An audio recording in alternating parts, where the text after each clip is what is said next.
wa aklar riba, makan riba. Hidup adalah tolong menolong. Bahasa kerennya take and give katanya, saling memberi dan saling menerima. Nabi mengajarkan man kuraba kurbatan min kurabid dunya karaballahu lahu kurbatan min kurabi yaumal qiyamah wallahu fi aunil abdi madamal abdu fi auni akhihi. Siapa yang meringankan beban dari beban-beban yang dirita seseorang di dalam kehidupan dunia, Allah akan meringankan bebannya daripada beban-beban yang harus dipikulnya di hari kiamat nanti. Wallahu fi aunil abdi madamal abdu fi auni akhihi. Allah senantiasa akan menolong seorang hamba selama hamba itu masih mau menolong saudaranya. Allah selalu akan menolong seorang hamba selama hamba itu masih mau menolong saudaranya. Apabila kita sudah berpangku tangan terhadap kesulitan orang lain, biasanya pun pada saat kita mendapat kesulitan, kita akan sulit juga memperoleh pertolongan. Nah, riba alias renten, kedoknya adalah menolong orang, tapi sama juga bulu buntutnya dilepas, palanya dicekek. Menolong orang pada akhirnya menjadi beban bagi seseorang, dan memang mencari orang-orang yang berada dalam posisi kesulitan. Biasanya di daerah-daerah di mana musim paceklik jadi lapangan kerja sulit, sedangkan urusan perut tidak bisa ditunda, akhirnya orang terjebak ke dalam rentenir, ke dalam riba, ke dalam renten. Bunga berbunga sehingga satu saat jumlah bunganya bisa lebih besar dari jumlah pinjaman pokoknya. Kemudian kalau juga ternyata tidak bisa dibayar, rumah jadi taruhan. Memang rumah satu-satunya, begitu rumah ditarik mulain camping. Bukankah pada akhirnya akan mewariskan kesengsaraan? Oleh karena itu, kepada kita berusahalah jangan berhubungan dengan rentenir, jangan makan renten dan riba. Kepada mereka yang melaksanakan riba, walaupun mendatangkan keuntungan materi, tapi percayalah harta yang didapat dengan jalan riba tidak akan membawa keberkahan. Manakala tidak membawa keberkahan, dia tidak akan mendatangkan ketenangan di dalam kehidupan kita. Oleh karenanya, memakan harta riba termasuk perbuatan yang merusak sendi-sendi kehidupan sosial, merusak kehidupan orang lain, merusak kehidupan masyarakat, tetangga, pergaulan dan sebagainya. Merusak akidah dan keimanan, merusak amal perbuatan yang sudah kita kerjakan, merusak sendi-sendi kehidupan sosial, pendek kata merusak segala hal di dalam kehidupan kita. Jauhilah olehmu 7 macam perkara yang merusak. Yang pertama, asyirku billah, menyekutukan Allah subhanahu wa ta'ala. Agama dimulai dari keyakinan, maka kehancuran agama selalu dimulai dari kehancuran keyakinan, iman atau akidah yang dimiliki oleh seseorang. Dan untuk menghancurkan nilai-nilai iman yang kita miliki ini, orang rasanya tidak akan menghantam kita dengan peluru kendali. Orang tidak akan mengirimkan nuklir ke sini. Orang tidak juga akan mengirimkan satuan militernya ke sini. Untuk menghancurkan nilai-nilai iman, dibanjiri kita dengan paham-paham yang merusak dan mendangkalkan akidah, baik ia bernama materialisme, baik ia bernama sekularisme, baik ia bernama banjirnya maksiat dan munkarat, baik ia bernama banjirnya peradaban dan kebudayaan yang menghancurkan moral daripada anak-anak kita. Sedikit demi sedikit melenturkan dan melunturkan nilai-nilai keimanan kita, untuk kemudian pada waktunya nilai iman itu akan bertukar dan berganti menjadi nilai syirik kepada Allah Subhanahu wa ta'ala. Atau pada sisi lain menjadikan yang selain Allah sebagai tujuan akhir daripada kehidupan kita. Sedangkan kita sama-sama maklum bahwa di dalam pandangan agama Islam, dosa yang tidak berampun, dosa yang terbesar, termasuk dalam kategori bapak moyangnya dosa, tidak lain adalah syirik, yakni menyekutukan Allah Subhanahu wa ta'ala. Pola penghancuran iman ini memang berstrategi. Ditawarkan kita kepada paham materialisme, paham kebendaan, di mana otak menempati urutan sebagai ranking pertama, Tuhan jatuh pada urutan kedua. Lalu menyusul kepada paham sekularisme, Allah dipisahkan dari seluruh kegiatan hidup ini, untuk pada gilirannya menjadikan yang selain Allah sebagai tujuan akhir daripada seluruh kegiatan hidup kita. Oleh karenanya, kewajiban menjaga nilai-nilai iman ini merupakan kewajiban yang mulia tetapi berat, tidak hanya untuk kita, tetapi juga bagaimana mewariskannya kepada anak-anak kita, generasi yang akan datang. Orang-orang tua bijaksana yang diceritakan di dalam Al-Quran, kalau sudah berpikir tentang anak-anaknya, pertanyaan yang paling mereka risaukan ialah, ma ta'buduna min ba'di. Anakku, kalau pada satu saat aku, ayahmu sudah tidak ada lagi di dunia ini, meninggalkan kamu semua, ma ta'buduna min ba'di, apa yang akan kamu sembah nak? Jikalau sekarang ayahmu masih mau ke masjid, masih mau melakukan rukuk dan sujud, masih beribadah menyembah Allah Subhanahu wa ta'ala, kalau orang tuamu sudah tidak ada, ma ta'buduna min ba'di, masihkah engkau mau datang ke masjid?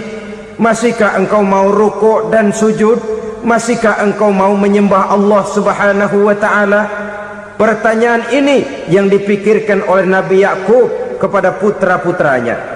Pertanyaan ini yang diteruskan oleh Nabi Ibrahim kepada anak-anaknya. Pertanyaan ini yang diwariskan oleh generasi ulama salafus saleh kepada para generasi berikutnya. Bagaimana kita generasi sekarang? Kita orang-orang tua sekarang bukan berfikir ma ta'buduna min ba'di, malah yang kita fikirkan ma ta'kuluna min ba'di. Kalau bapak tidak ada nanti kamu makan apa nak? Perkara kamu nyembah apa, urusan nomor 18. Yang penting kamu nanti hidup bisa makan nak. Maka kita sibuk mewariskan harta kepada anak-anak kita. Kita sibuk mewariskan kebun dan tanah kepada anak-anak kita. Kita sibuk mewariskan pabrik kepada anak-anak kita, sementara kita lupa mewariskan intan yang paling mahal, mewariskan mutiara yang paling berharga, yaitu nilai iman kepada Allah Subhanahu wa ta'ala. Alangkah baiknya apabila warisan harta, warisan tanah dan kebun, warisan rumah dan pabrik didasari lebih dahulu dengan mewariskan nilai iman kepada Allah Subhanahu wa ta'ala. Sebagai orang-orang tua, kita boleh bersedih kalau anak kita tidak mengerti komputer. Kita boleh bersedih kalau anak kita tidak mengerti matematika. Kita boleh bersedih kalau anak kita tidak mengerti bahasa Inggris. Tapi sewajarnya lebih bersedihlah kita orang tua jikalau mempunyai anak yang tidak kenal Allah sebagai Tuhannya, yang kemudian tidak mau rukuk dan sujud kepada Allah Tuhannya. Itulah kemalangan yang paling malang bila kita meninggalkan generasi yang tidak bertauhid kepada Allah Subhanahu wa ta'ala.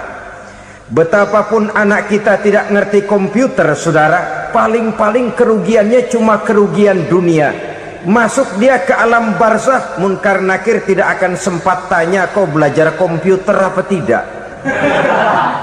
Kumpul dia di padang mahsyar, malaikat juga tidak akan tanya matematikamu nilainya berapa. Yang ditanya kau kenal Allah, kau rukuk dan sujud kepadanya, kau pernah datang ke masjid. Oleh karena itu sekali lagi, menjaga nilai iman tidak hanya untuk kita, tetapi juga mewariskannya kepada anak-anak kita, generasi yang akan datang. Sungguh kemalangan yang paling besar apabila kita meninggalkan anak-anak kita. Mereka kita tinggalkan lemah ekonominya, itu tidak baik. Mereka kita tinggalkan lemah otaknya, itu pun akan membuat mereka tertinggal oleh yang lain. Tapi yang paling celaka, jikalau kita tinggalkan mereka dalam kondisi lemah imannya, rapuh akidahnya, tidak baik dan tidak betul keyakinan hidupnya. Oleh karena itu Nabi berpesan, jauhilah 7 perkara yang merusak. Yang pertama, syirik kepada Allah subhanahu wa ta'ala, menyekutukan Allah baik dalam ucapan, dalam keyakinan ataupun dalam perbuatan. Ini perkara pertama yang termasuk 7 perusak besar di dalam kehidupan. Kalau sudah jatuh kita ke lembah syirik, bagaimanapun banyak kebaikan yang kita kerjakan, berjiwa sosial, bertangan pemurah, gemar menolong orang lain, kalau memang dasarnya syirik, maka seluruh kebaikan kita akan hancur, tidak akan ada nilainya dalam pandangan Allah subhanahu wa ta'ala. Dalam pandangan manusia mungkin kita dicatat sebagai orang sosial, gemar menolong orang lain, tidak berpangku tangan melihat orang yang mendapat kesulitan. Tapi oleh karena dasarnya syirik, dasarnya tidak mentauhidkan Allah, maka seluruh nilai kebaikan yang kita kerjakan tidak akan ada nilainya dalam pandangan Allah subhanahu wa ta'ala. Maka jagalah iman kita, jangan sampai dihinggapi penyakit syirik yang bagaimana kecilnya sekalipun. Sekali lagi, baik syirik dalam bentuk ucapan, syirik dalam bentuk keyakinan, sampai kepada syirik dalam bentuk perbuatan, kita berhindar kepada sifat-sifat yang sedemikian itu. Karena apa? Dalam satu ayat Quran Allah subhanahu wa ta'ala menjelaskan, innallaha la yaghfiru ayyushraka bih wa yaghfiru ma duna dzalika liman yasha. Allah tidak akan memberi ampun kepada orang-orang yang menyekutukannya, tapi Allah masih mau memberikan ampun kepada dosa-dosa yang selain itu bagi orang-orang yang dikehendakinya. Dosa selain syirik, apabila kita bertaubat, Allah masih mau mengampuni. Tapi kalau sudah jatuh ke tempat syirik, itu sudah dosa yang tidak berampun. Taubatnya tidak lain melepas syirik, kembali kepada tauhid, berkeyakinan bahwa hanya ada Allah subhanahu wa ta'ala, Tuhan satu-satunya, yang lam yalid walam yulad walam yakul lahu kufuwan ahad. Tidak beranak, tidak pula diperanakkan, dan tidak satupun yang dapat menyerupai Tuhan Allah subhanahu wa ta'ala. Saudara-saudara kaum muslimin rahimakumullah, bahwa kita di zaman sekarang memang tidak menyembah berhala, ya. Bahwa kita tidak berterang-terangan mengatakan Tuhan lebih dari satu, memang. Bahwa kita tidak berkeyakinan Tuhan itu punya anak atau diperanakkan, tentu. Tapi dalam perbuatan dan i'tiqad, kita kadang-kadang jatuh tanpa kita sadari ke tempat yang bernama syirik ini. Oleh karenanya, di zaman di mana teknologi makin canggih, di mana kemajuan pembangunan makin menjangkau berbagai aspek kehidupan, diperlukan keseimbangan antara kemajuan fisik material dengan kemajuan mental spiritual. Apabila tidak ada keseimbangan, yang terwujud tentulah kepincangan, yang diawali dengan pincangnya cara kita berpikir, sehingga pada akhirnya akan mengarah kepada pincangnya cara kita berbuat dan bertindak di dalam kehidupan kita.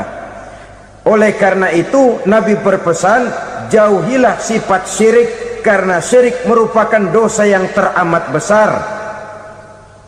Ini sifat merusak yang pertama. Yang kedua, kata Nabi, wasihra, jauhilah sihir. Sihir ini juga termasuk perkara yang merusak kehidupan. Kita semua sama-sama maklum bahwa sihir sebenarnya bukan persoalan baru. Sejak sebelum datang Islam, sihir itu sudah ada. Di zaman Yunani kuno, sihir ada. Di zaman Mesir kuno, di zaman Cina kuno, dan yang lain-lain yang serba kuno, sihir itu sudah ada. Bahkan para nabi pun, para rasul yang diutus oleh Allah Subhanahu wa ta'ala, senantiasa berhadapan dengan ahli-ahli sihir untuk menguji kebenaran dari misi yang mereka bawa. Sihir adalah perbuatan di luar kebiasaan yang bisa dikerjakan oleh ahlinya dengan bantuan jin atau setan. Hukum mempelajari sihir adalah haram, mengamalkannya lebih haram lagi. Sebab itu saudara-saudara, sihir merupakan perbuatan merusak yang harus kita jauhi. Ciri-ciri daripada perbuatan sihir, pertama, ia mengandung tipuan, bayangan khayal. Di zaman Nabi Musa misalnya, orang melihat tambang-tambang itu seperti ular. Nabi Musa melayangkan tongkatnya menjadi ular-ular besar yang memakan ular-ular kecil ciptaan tukang-tukang sihir Fir'aun tadi. Lalu sihir bisa terjadi dengan bantuan jin kafir atau setan. Kemudian ciri yang ketiga, sifatnya halus dan tersembunyi. Taruh kata ada seorang ahli sihir yang mempergunakan ayat-ayat Quran sebagai jompa jampe, sebagai baca-bacaan, itu cuma sekedar kedok. Tujuannya tidak lain menjadikan agama sebagai ketok untuk membenarkan cara yang dimurkai oleh Allah Subhanahu wa ta'ala. Satu hadis yang diriwayatkan oleh Imam Bazar dan Tabrani, Nabi berpesan, "Laisa minna man tatayyara lahu au takahhana au tukuhhina lahu au sahira lahu." Tidak termasuk ke dalam golonganku, kata Nabi, tidak termasuk umatku. Siapa mereka? Man tatayyara lahu, orang yang bertatoyur. Apa tatoyur itu? Dari kalimat toyaro, artinya terbang. Toir biasa diartikan dengan burung. Tatoyaro percaya kepada suara-suara burung. Man tatayyara lahu, mempercayai, meyakini dengan benar-benar kepada suara beburungan. Kan suka ada itu, nah bunyi burung tuh, maling liwat. Maling liwat, burung bunyi, maling liwat. Itu termasuk tatayyara lahu, percaya kepada suara burung. Kan aneh kalau suara orang nggak dipercaya, suara burung malah dipercaya. Ada ustadz ceramah, kiai ngaji, nggak mau didengerin, burung dengerin bener. Nah, suaranya dari sebelah mana? Belah kulon. Nah, itu tandanya ano. Habis dihitung-hitung. Itu termasuk tatayyara lahu. Au takahana, atau bertenung, au tukuhina, atau minta ditenungkan, au sahirolahu, atau melakukan perbuatan sihir atau minta disihirkan. Laisa minna, tidak termasuk ke dalam golonganku, kata Nabi. Sehingga dengan demikian saudara-saudara, menghadapi sihir dengan sihir sekalipun termasuk perbuatan yang tidak diajarkan oleh agama. Kita kan mempelajari sihir untuk jaga diri, tidak apa-apa. Yang dilarang mengamalkannya, dilarang juga mempelajarinya. Sebab orang kalau sudah mengetahui, biasanya lalu terangsang untuk mencoba. Kalau percobaannya berhasil, biasanya terangsang untuk coba lagi dan coba lagi. Pada akhirnya ketagihan, lalu beralih menjadi profesi, apalagi itu nanti bisa mendatangkan hasil uang. Saudara-saudara kaum muslimin rahimakumullah, kita manusia makhluk nyata, kita hidup di alam nyata, terikat oleh sunnatullah, causality. Oleh karenanya bagi kita keyakinan yang penuh, keikhlasan di dalam bertuhankan Allah, penyerahan diri sepenuhnya hanya kepadanya, itu sudah merupakan obat penangkal yang sangat ampuh agar kita tidak terkena penyakit-penyakit yang dibuat oleh setan dan para pembantunya. Sehingga beberapa ayat Quran mengajarkan, misalnya a'udzu bikalimatillahi tammati min syarri ma khalaq, atau bismillazi la yadurru ma'asmihi syai'un fil ardi wala fis sama, dengan menyebut nama Allah yang tidak bisa mendatangkan bahaya sedikit pun, dari baik yang datang dari langit maupun yang datang dari bumi. Jiwa yang kosong dari keyakinan yang penuh kepada Allah, jiwa yang penuh was-was dan ragu-ragu, itu yang mudah terserang oleh penyakit-penyakit yang dikerjakan oleh para tukang-tukang sihir, yaitu oleh setan dan seluruh para pembantunya. Kemudian hadis kedua yang diriwayatkan oleh Imam Ibnu Hibban, Nabi bersabda, la yadkhulul jannata mudminu khamrin wala mu'minu bisihrin wala qati'u rahmin. Tidak masuk surga. Ini Nabi yang bilang, tidak masuk surga. Siapa itu? Pertama, mudminu khamrin, orang yang berkekalan dalam mabuk. Selalu mudminun itu sudah menjadi perbuatan rutinnya, tidak kapok-kapoknya, teler seumur hidup. Mudminu khamrin, tidak masuk surga orang yang selalu bermabuk-mabukan. Yang kedua, wala mu'minu bisihrin, orang mukmin tapi main sihir. Ini juga oleh Nabi diperingatkan, tidak akan masuk surga orang mukmin tapi suka main sihir. Wala qati'u rahmin, dan tidak juga orang yang memutuskan silaturahmi.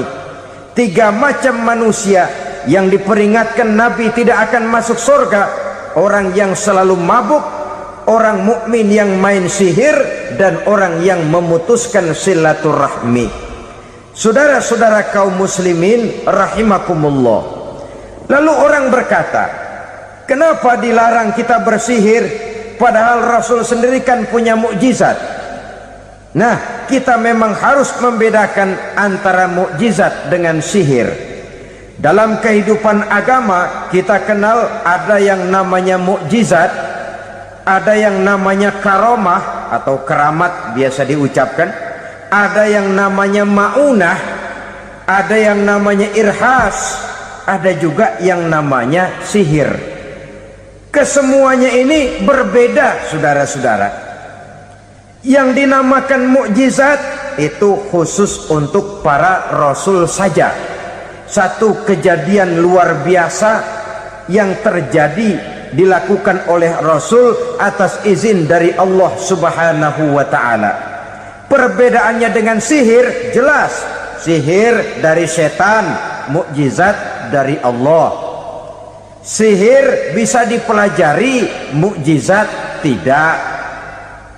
Sihir umumnya untuk maksud-maksud yang tidak baik, sedangkan mukjizat untuk memperkuat kebenaran yang disampaikan oleh para rasul dan ditentang oleh umatnya. Bahkan kafir Quraisy dahulu menganggap orang-orang ahli sihir itu berada dalam satu posisi yang hina, sehingga mereka mengatakan Nabi dan menuduh Nabi Muhammad sebagai tukang sihir. Tuduhan sebagai tukang sihir adalah tuduhan yang sangat aib dan hina. Di tengah masyarakat kufar jahiliyah, kedudukan tukang sihir dipandang sebagai kedudukan yang hina, sehingga mereka mengejek Nabi dengan sebutan tukang sihir. Jadi mukjizat hanya untuk Rasul saja. Kemudian karomah. Karomah ini asal kata dari karoma. kehormatan, kemuliaan yang diberikan Allah kepada hamba-hambanya yang rajin mendekatkan diri kepadanya. Oleh karena ketekunannya melaksanakan ibadah, Allah memberikan keistimewaan kepada orang itu yang dengan keistimewaannya dia bisa mengerjakan yang tidak bisa dikerjakan oleh orang lain. Karomah hanya bisa dicapai dengan prestasi ibadah. Kalau sihir mau ibadah apa enggak, asal dia belajar, bersatu dan berteman dengan setan, memenuhi persyaratan-persyaratan setan, biasanya lalu bisa. Sedangkan karomah tidak mungkin terwujud tanpa orang mendekatkan diri sedekat-dekatnya kepada Allah Subhanahu wa ta'ala. Maka kita lihat biasanya orang-orang yang punya ilmu sihir, mukanya rata-rata nggak enak dilihat, kumuh, jauh dari air wudhu, jauh dari sujud kepada Allah, malah berteman dengan setan, menjadi pelayan-pelayannya setan. Saudara-saudara, adapun maunah, keistimewaan yang diberikan Allah kepada hamba-hambanya yang belum sampai kepada tingkat wali, tapi orang itu lebih banyak kebaikannya daripada kesalahannya. Umpamanya saudara jalan bertiga di pinggir jalan, saudara ada pada posisi di tengah, lalu bertiga ini ketabrak mobil. Menurut perhitungan saudara mati lebih dahulu, tapi terjadi hal yang aneh, dua teman saudara mati, saudara malah cuma luka dan lecet sedikit saja. Apa itu? Kalau kita lebih banyak kebaikannya daripada kesalahannya, itu yang dinamakan maunah, pertolongan yang diberikan Allah kepada hamba-hambanya yang lebih banyak kebaikannya daripada kesalahannya. Sedangkan yang dinamakan irhas, kejadian luar biasa pada diri seseorang pada waktu dia masih kecil, yang menunjukkan tanda-tanda keistimewaannya. Itu umumnya pada para nabi pada usia kecilnya sudah ada irhas, tanda-tanda istimewa. Jelas baik mukjizat, karomah, maunah maupun irhas berbeda dengan sihir. Sihir ini jelas saja merupakan bantuan dan persekutuan antara manusia dengan setan. Padahal setan, kata Allah dalam Al-Quran, innahu lakum aduwwum mubin, sesungguhnya setan bagi kamu adalah musuh yang sangat jelas. Saudara-saudara kaum muslimin rahimakumullah, di zaman sekarang dalam menghadapi beban kehidupan yang makin pelik, menghadapi stres yang tidak kunjung selesai, menghadapi persoalan-persoalan yang teramat berat, orang sering mencari jalan keluar kepada hal-hal yang menurut pendapatnya bisa meringankan beban moralnya itu. Pergilah dia mencari sesuatu yang dapat meringankan bebannya, dan tidak jarang yang jatuh ke pangkuan tukang-tukang tenung, ke pangkuan tukang-tukang sihir, yang mereka itu oleh Quran dijelaskan kadzabal munajjimun walau sodaku. Tukang-tukang tenung, tukang-tukang sihir, mereka itu bohong walaupun benar.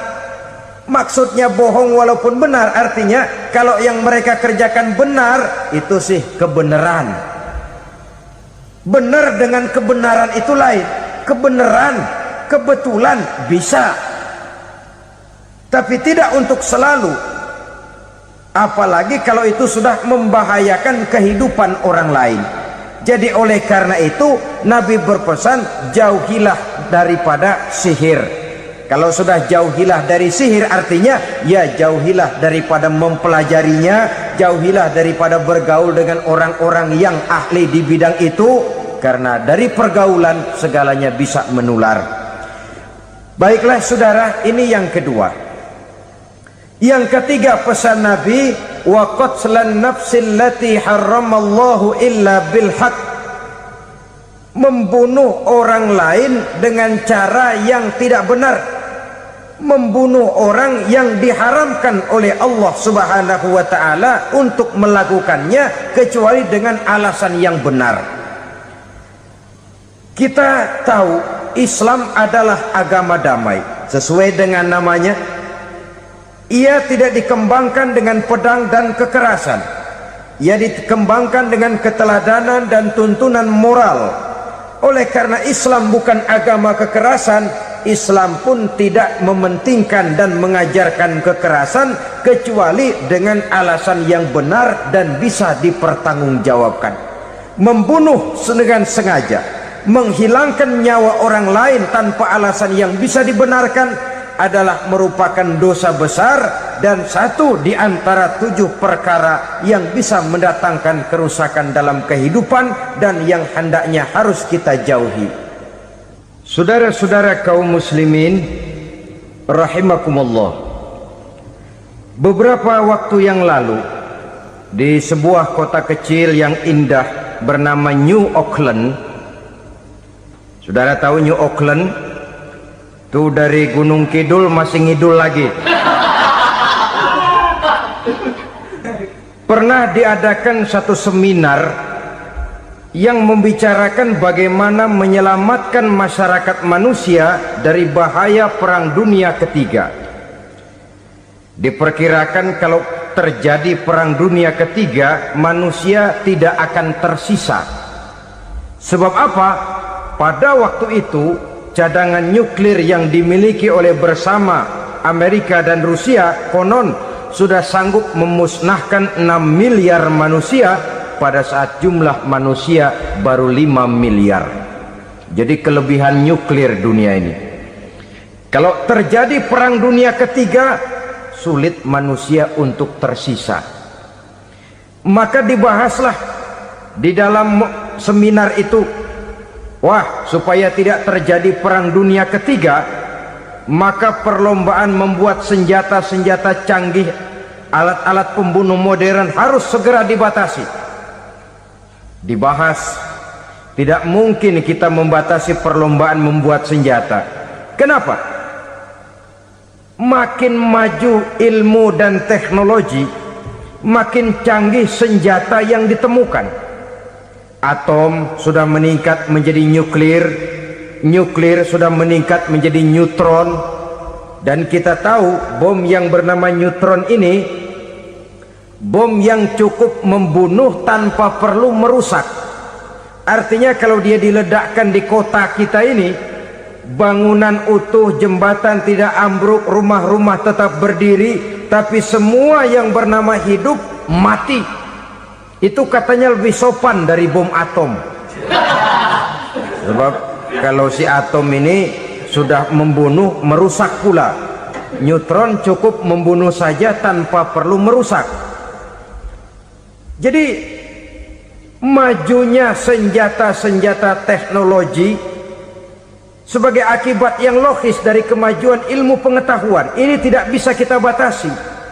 Dan memang sebenarnya yang bahaya bukan senjatanya, tapi manusia yang mengendalikan senjata itu. Mereka kembali kepada prinsip the man behind the gun. Bukan senjatanya yang bahaya, tapi manusia yang mengendalikan senjata itu yang bahaya. Walaupun senjatanya modern, katakanlah model M16 umpamanya, kalau yang mengendalikannya orang beriman, insya Allah aman. Tapi biar megang cuma senapan angin, kalau yang megang orang brutal, ngeri kita deket-deket. Apalagi kalau memang bukan ahlinya menggunakan senjata, bisa ngeker kaki kena jidat.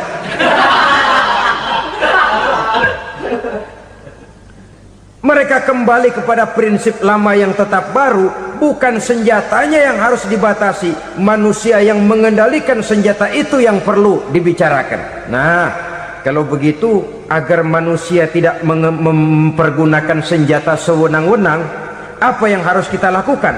Ya, manusianya harus bermoral. Ya, tapi moral yang mana? Di dunia ini banyak ajaran tentang moral. Itu pun mudah saja. Di sini kan kita undang saja ahli dari berbagai agama, untuk membicarakan konsep perdamaian menurut agamanya masing-masing. Baik, setuju itu, setuju. Maka tampillah para ahli agama, mereka kembali kepada prinsip moral daripada konsep yang terkandung di dalam ajaran agama untuk menegakkan perdamaian.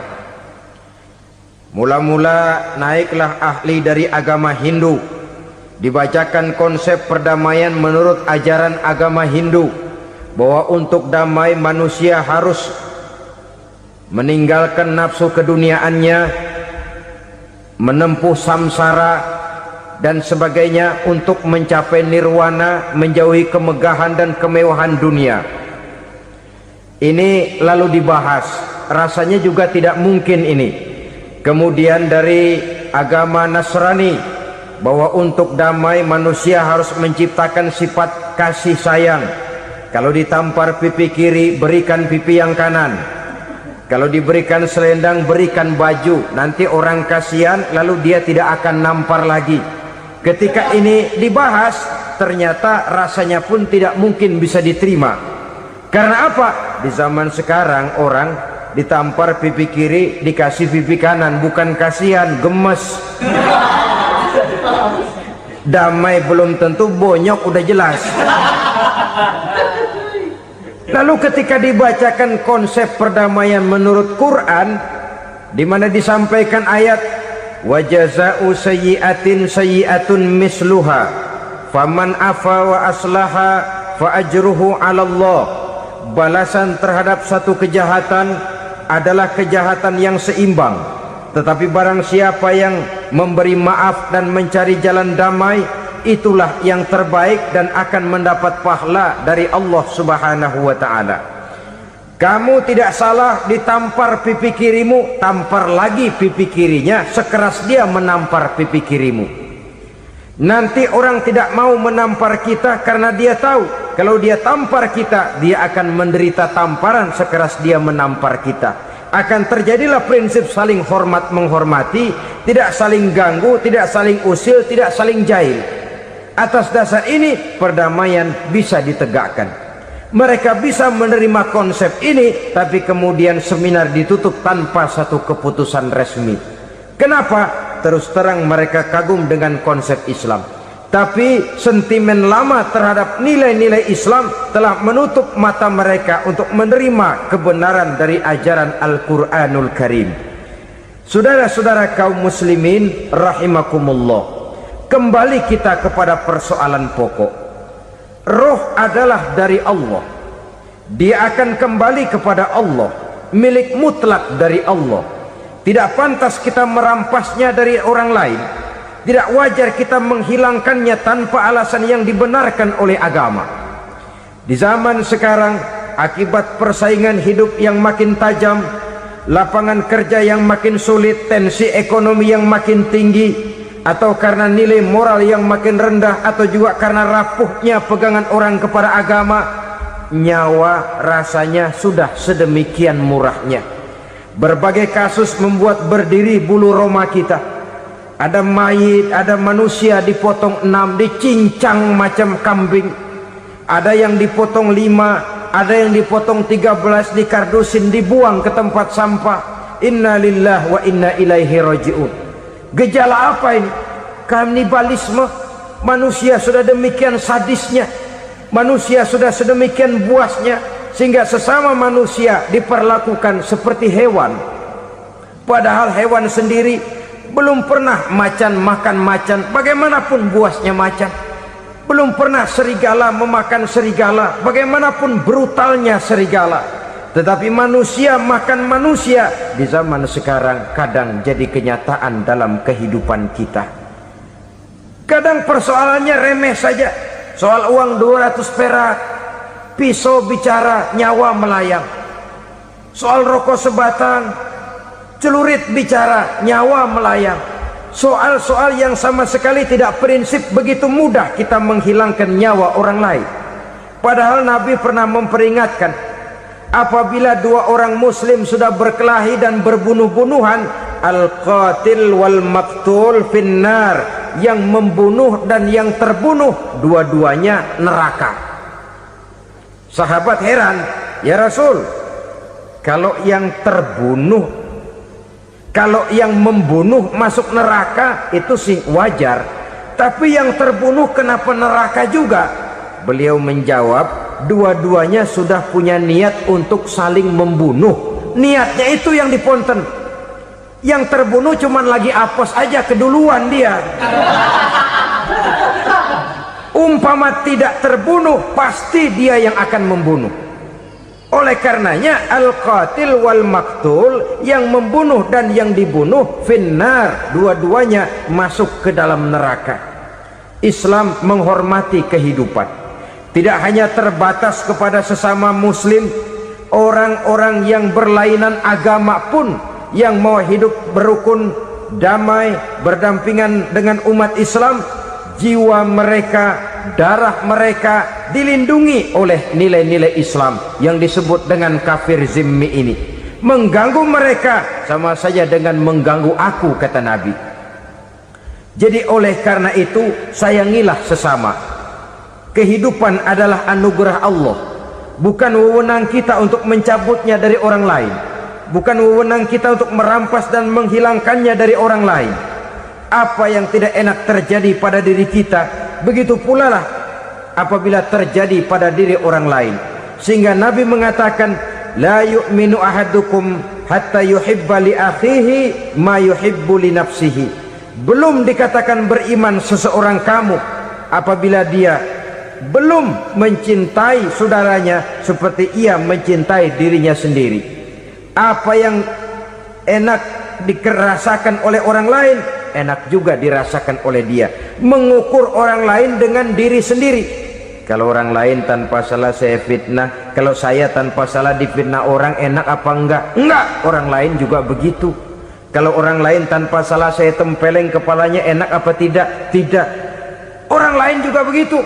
Yang tidak enak terjadi pada diri kita, tentu tidak enak juga kalau terjadi pada orang lain. Mengukur orang lain dengan diri sendiri, sehingga tidak timbul sifat egois, tidak menari di atas bangkai orang lain, tidak mendirikan kebahagiaan di atas untayan air mata orang lain. Sehingga dengan demikian saudara-saudara, dia bisa menghormati kehidupan, menghormati orang lain sebagaimana dia ingin dihormati. Inilah perbuatan ketiga yang merusak, membunuh orang lain dengan yang diharamkan Allah tanpa alasan yang benar. Yang ketiga. Kemudian yang keempat, perbuatan merusak wa aklar riba, makan riba. Hidup adalah tolong menolong. Bahasa kerennya take and give katanya.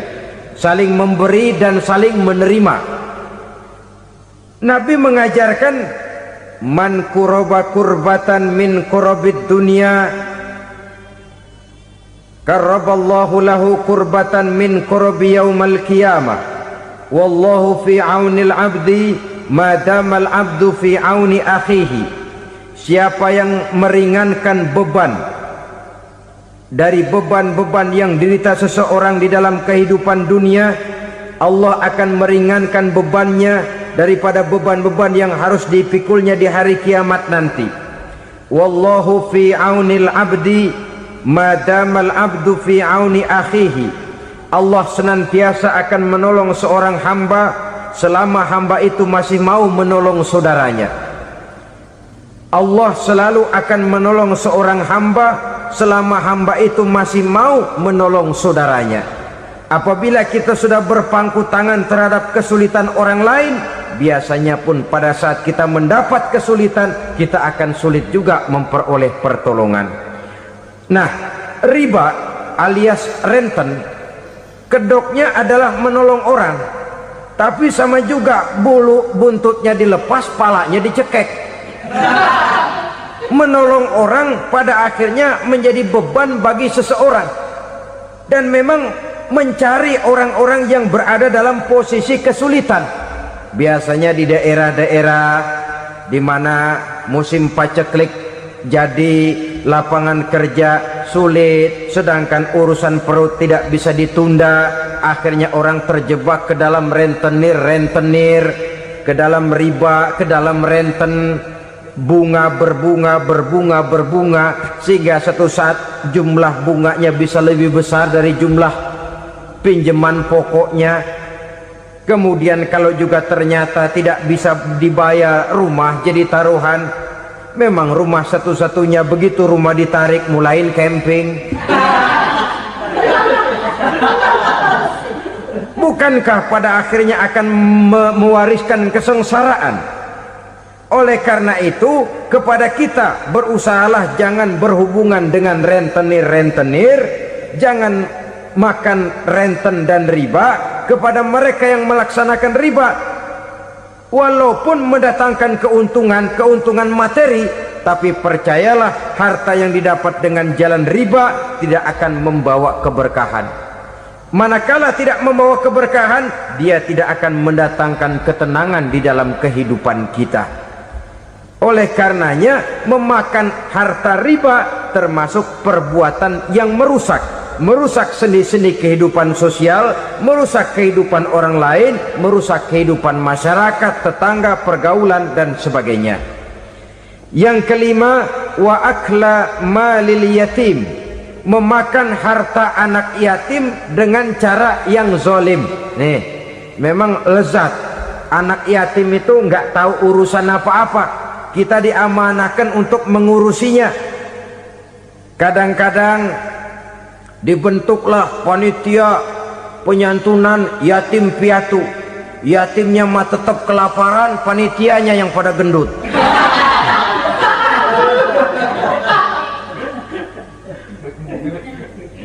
Padahal memakan harta anak yatim termasuk perbuatan dosa besar, dan menjantuni yatim merupakan perbuatan mulia. Nabi mengatakan, ana wa kafilul yatim kahataini yaumal qiyamah.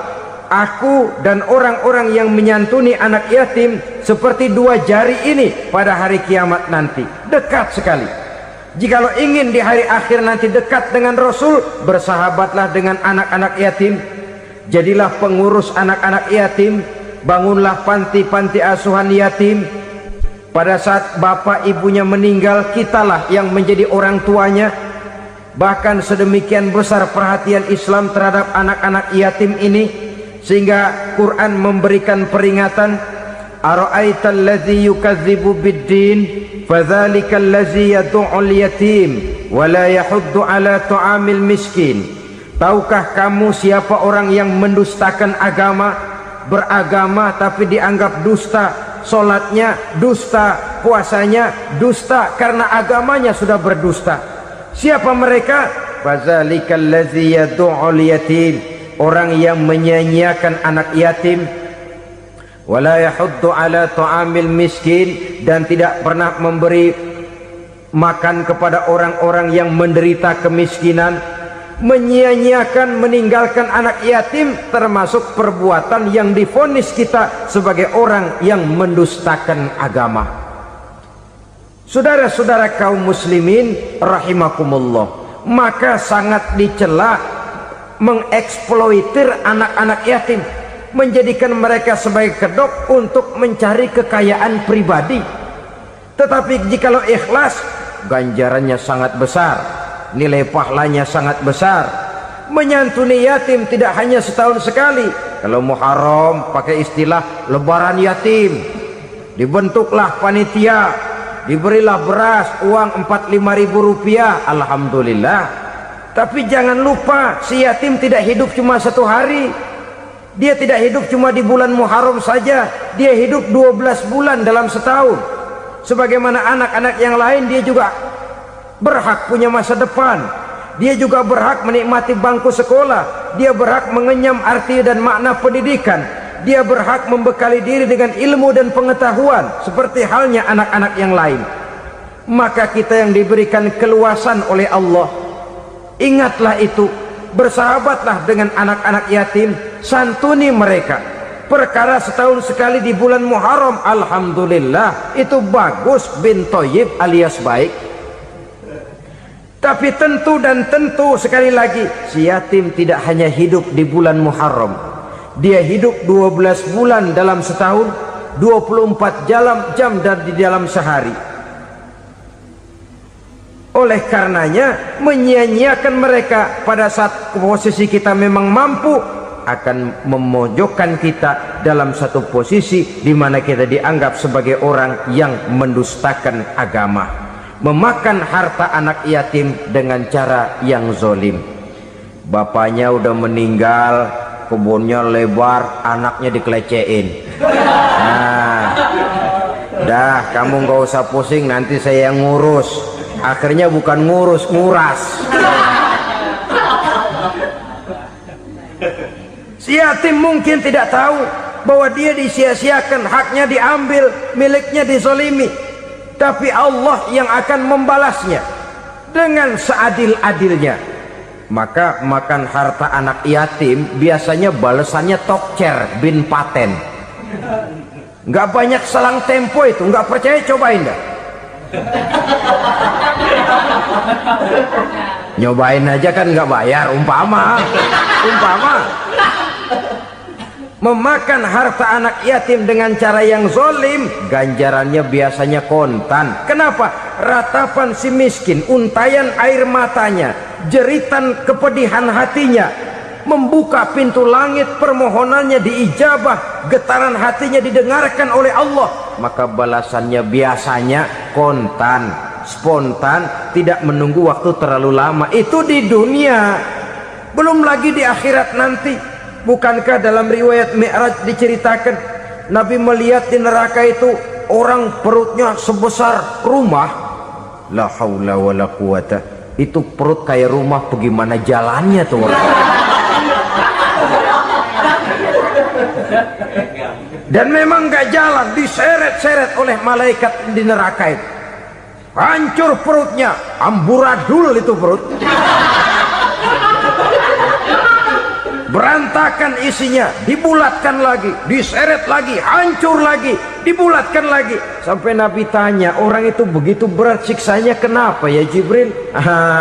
Itu Muhammad, waktu di dunia dulu rakus banget makan harta anak yatim. Begitu vonisnya, begitu menyedihkan nasibnya di akhirat. Tapi di dunia pun ketidakberkahan itu sudah membayangi kehidupannya. Oleh karena itu, kepada saudara-saudara yang mendapat titipan anak yatim, berbahagialah, karena semulia-mulia rumah adalah rumah yang di dalamnya ada anak yatim yang disantuni. Sehina-hina rumah adalah rumah di mana di dalamnya ada anak yatim yang disia-siakan. Begitu kata Nabi kita. Rumah yang paling mulia dalam pandangan Allah, rumah yang di dalamnya ada anak yatim yang disantuni. Rumah yang paling hina dalam pandangan Allah, rumah yang di dalamnya ada anak yatim yang nasibnya disia-siakan. Berbahagialah saudara apabila menjadi penyantun anak-anak yatim, pelindung mereka, sehingga mereka mempunyai masa depan sebagaimana anak-anak lainnya. Rasulullah sendiri sedemikian peka terhadap keadaan anak-anak yatim karena beliau sendiri memang mengalami. Umur 6 bulan dalam kandungan ibu, beliau sudah ditinggalkan oleh ayahnya. Pada saat berusia 6 tahun ibu sudah meninggal. Yatim piatu dalam usia di mana beliau sedang perlu belas kasih seorang ibu dan pengertian seorang bapak. Kepekaan itu lalu timbul, bahkan kemudian sampai kepada beliau berkata, aku dan orang yang menyantuni anak yatim seperti jari tengah dan jari telunjuk di hari akhirat nanti. Sedemikian dekatnya. Baiklah ya, jadi yang kelima, memakan harta anak yatim. Jauhi, karena ini perbuatan yang merusak. Yang keenam, watawalli yaumaz zahfi, melarikan diri pada hari pertempuran. Apa ini? Khianat, tidak konsekuen dengan konsep perjuangan. Pada mulanya keras benar teriak berantas korupsi, ganyang korupsi, cuma karena belum dapat giliran. Begitu dia naik dapat kesempatan, korupsinya lebih edan dari yang diteriakinya. Ini termasuk tawalli yaumaz zahfi. berpaling pada hari peperangan. Di saat menghadapi musuh, kalau belum kelihatan musuh, teriaknya nyaring bener, jangan takut demi kebenaran sampai titik darah yang paling penghabisan. Musuh belum kelihatan. Begitu musuh sudah kelihatan, paling dulu lari ke belakang. Kalau diajak berjuang ada saja alasannya. Sehingga Quran memberikan peringatan kepada kita semua. Mengapa kamu ini berat? Kalau sudah diajak berjuang di jalan Allah, kakimu seperti terhunjam berakar di perut bumi. Berat untuk melangkah berjuang. Lari dari pertempuran tidak konsekuen dengan konsepsi perjuangan. Mau enaknya saja dalam kondisi yang sulit lalu berpangku tangan. Ini termasuk ciri munafik yang di dalam Al-Quran disindir dengan bahasa kullama adha'a lahum masyaufi wa iza azlama alaihim qamu. Waktu terang mereka jalan, giliran gelap mereka mandek. Artinya, maksudnya, kalau giliran ada untungnya aja rame-rame teriak Islam, tapi begitu diminta berjuang, dituntut berkorban, rame-rame mundur. Waktu dilihat di Islam ada untungnya, rame-rame teriak Islam. Pak, saya Islam banget Pak, KTP saya Islam Pak, pokoknya Islam banget dah. Tapi ketika diminta berjuang, dituntut sedikit berkorban, rame-rame mengundurkan diri. Tahun 65 PKI berontak. Waduh, waktu itu jadi orang Islam untung itu. Nggak dikejar-kejar, aman. Masjid rame, mobil-mobil mewah parkir di depan musola dan masjid. Kenapa? Waktu itu asal udah ke masjid aman. Islam selamat, untung. Tapi begitu keadaan aman, yang parkir di musola sepeda butut melulu.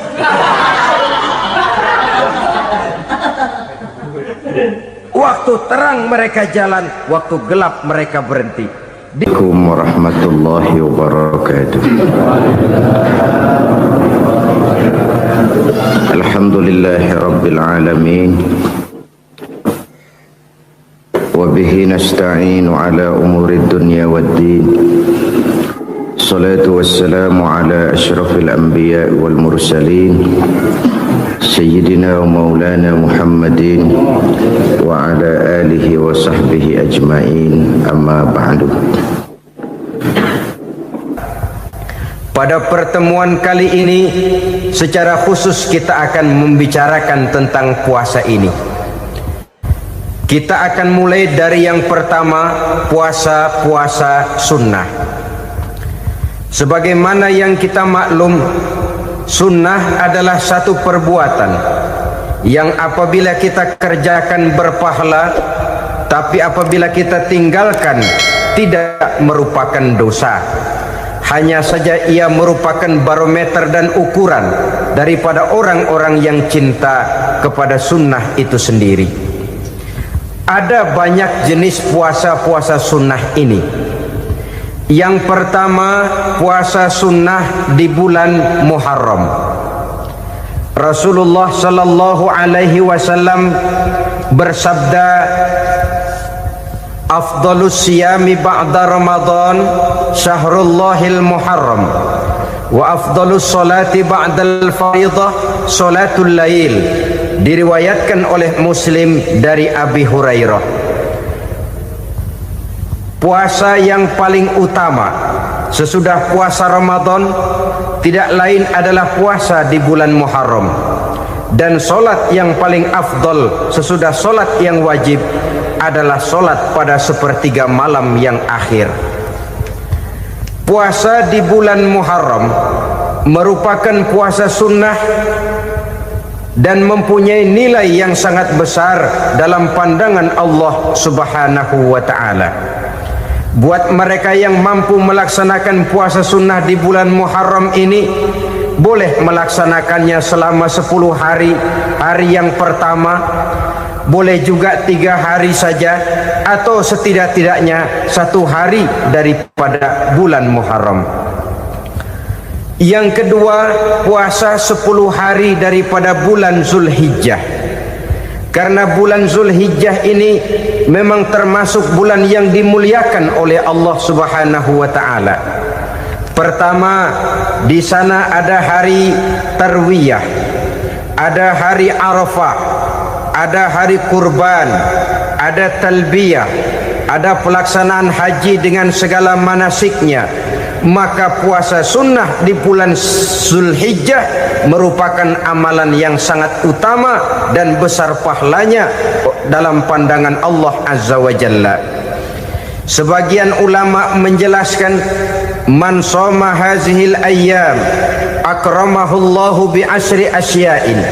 Siapa orang yang melaksanakan ibadah puasa sunnah pada hari-hari 10 di bulan Zulhijjah ini, Allah Subhanahu wa taala akan memuliakannya dengan 10 macam perkara.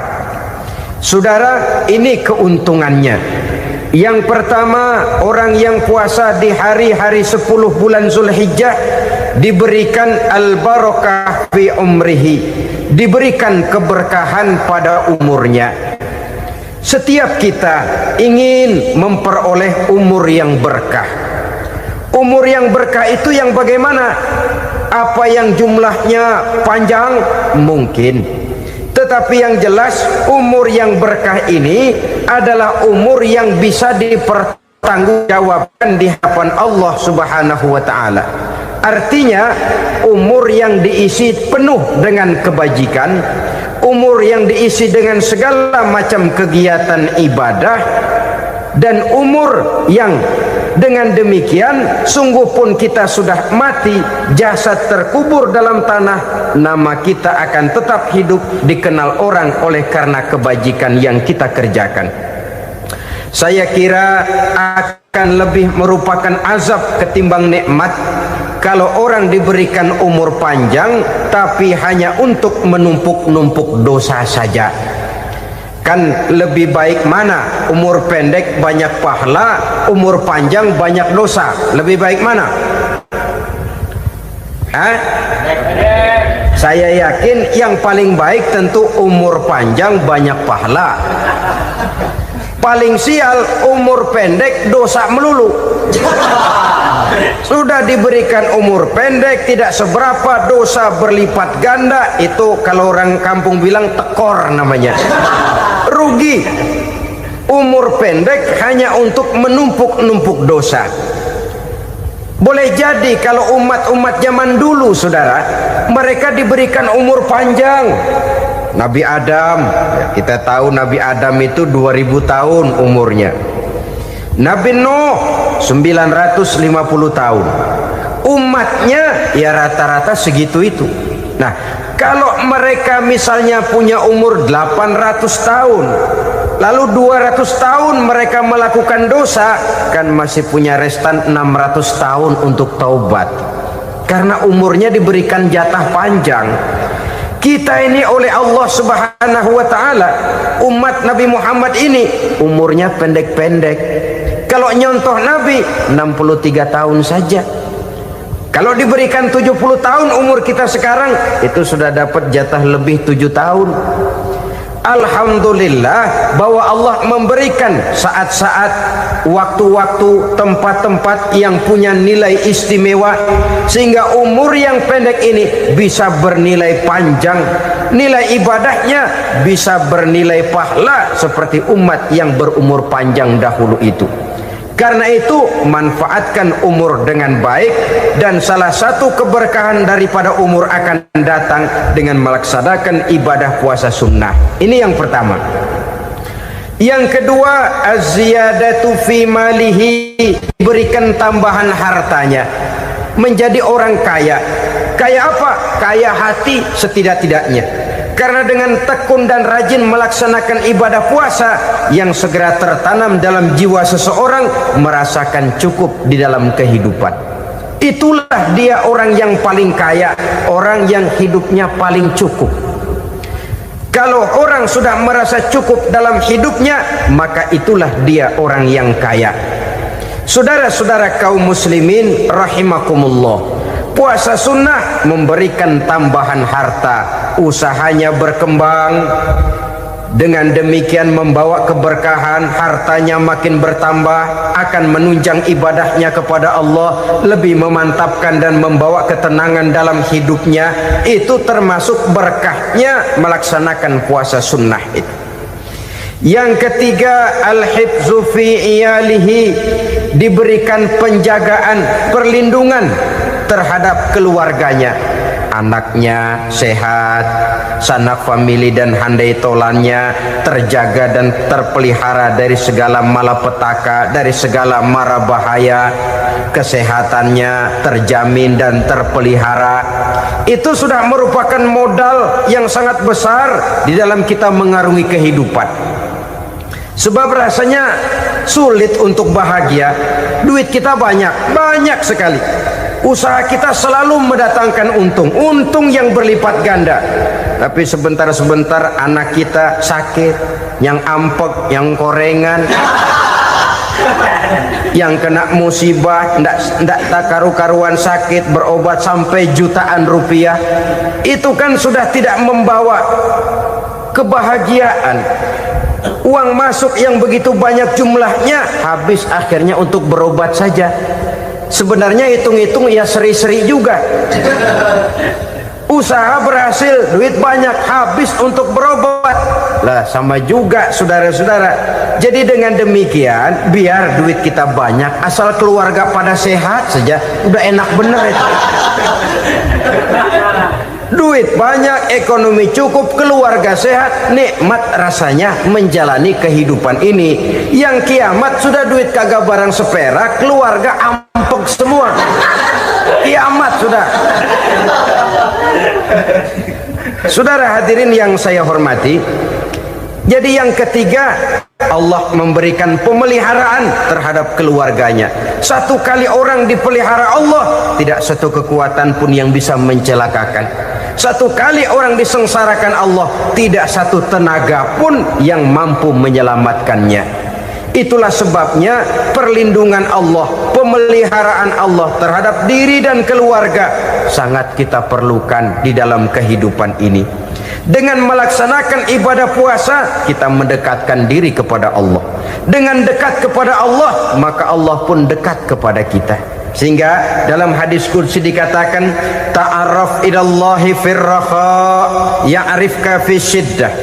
Ingatlah kepada Allah di waktu kamu senang, agar Allah ingat kepada kamu di waktu kamu susah. Yang kita laksanakan kadang-kadang sebaliknya. Waktu susah kita ingat Allah, waktu senang kita lupa Allah. Akhirnya nanti pada waktu kita melarat, kebelangsak, susah dan sebagainya, pertolongan tidak akan datang kepada kita. Benar, ta'aruf ilallah firraha ya'rifka fisyiddah. Ingatlah kepada Allah di waktu kamu susah, ingatlah kepada Allah di waktu kamu senang, agar Allah ingat kepadamu di waktu kamu mendapat kesusahan. Umumnya watak manusia memang kalau sudah dapat susah, ingat kepada Allah. Waktu duduk, waktu berbaring, sambil tidur, dalam segala keadaan Allah disebutnya, Allah dimintakan pertolongannya. Tapi dikala dia berada pada posisi di atas angin, merasa senang, bahagia, Allah terlupakan. Saudara-saudara kaum muslimin, itu yang ketiga. Yang keempat, at-takfiru li sayyiatihi. Orang yang melaksanakan puasa sunnah itu diampuni segala dosa dan kesalahan yang telah dilakukannya. Dan yang kelima, at-tad'ifu li hasanatihi, diberikan balasan yang berlipat ganda dari segala kebaikan yang dikerjakannya. Satu berbalas 7, 7 bisa berbalas 10, 10 masih berbalas 100, masih ditambah dengan wallahu yudha'ifu liman yasha. Allah melipat gandakan pahala orang-orang yang dikehendakinya. Maka carilah satu kebaikan yang apabila kita kerjakan, dosa akan dihapus dan nilai pahalanya menjadi berlipat ganda. Satu kali kita bekerja, 2-3 pulau bisa kita raih dan kita jangkau. Yang keenam, orang yang melaksanakan puasa sunnah di bulan Zulhijjah, at-tashil li sakarati mautihi, diberikan kemudahan pada saat menghadapi sakaratul maut. Maut a mysterious problem. Dia adalah pintu yang setiap orang pasti akan memasukinya. Bahwa mati adalah mati, itu semua kita tahu. Tapi hakikat orang pada saat menghadapi mati itu kan berbeda-beda. Ada yang matinya itu gampang sekali, persis orang tidur saja, tidak nampak gelisah, tidak bikin susah yang hidup, tidak gelimpangan di tempat tidur, persis seperti orang mau tidur saja. Ada yang sulit sekali menghadapi sakaratul maut, gelimpangan di tempat tidur, bikin bingung orang yang nunggu. Kadang-kadang seperti kerbau digorok lehernya. Saudara-saudara, sulit menghadapi sakaratul maut. Oleh karena itu Rasulullah sallallahu alaihi wasallam sering beliau itu kalau berdoa membaca Allahumma hawin alayya fi sakaratil maut. Ya Allah, mudahkan saya di dalam menghadapi sakaratul maut.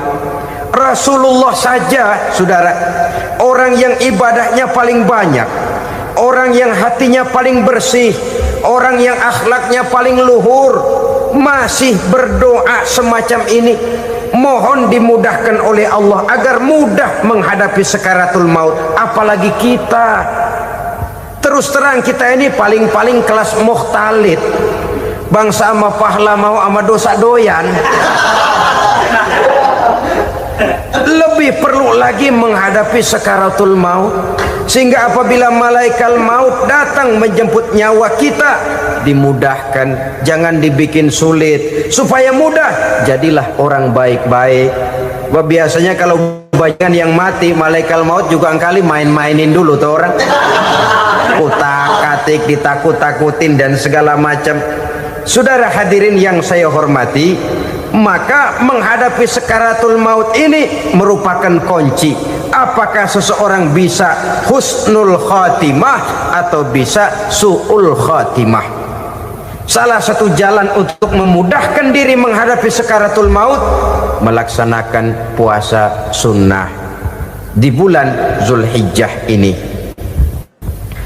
Yang ketujuh, ad-diya'u li zulumati qabrihi, diberikan terang di alam kuburnya. Kubur, saudara tahu, saudara tentu sering lihat orang dimasukkan ke liang lahat, ditutup dengan papan, dinding ari kata kita di kampung, lalu diuruk lagi dengan tanah. Dalamnya liang lahat, gelapnya liang lahat, gelapnya diuruk dengan tanah, gelapnya di dalam kubur, tiga gelap yang menjadi satu. Bapak moyangnya gelap.